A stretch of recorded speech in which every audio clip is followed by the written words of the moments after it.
Walang takas sa mga tauhan ng NBI ang apat na nagbebenta umano ng mga iligal na armas sa mga Chino at mga nagtatrabaho sa Pogo.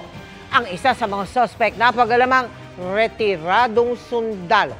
Nakatutok si John Consulta. Pagkalapag ng baril matapos matanggap ang bayad,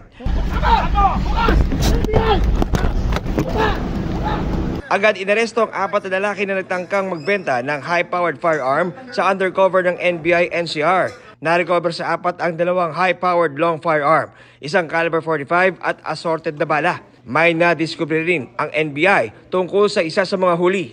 Yung isa dyan is a retired soldier.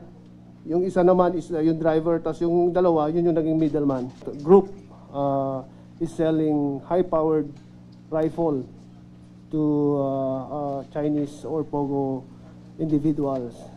Itong firearms will be checked with our counterparts from Lyon, France.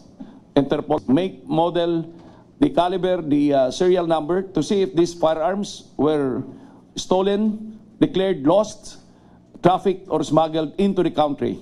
These are not locally manufactured firearms. Hindi ito yung mga reload.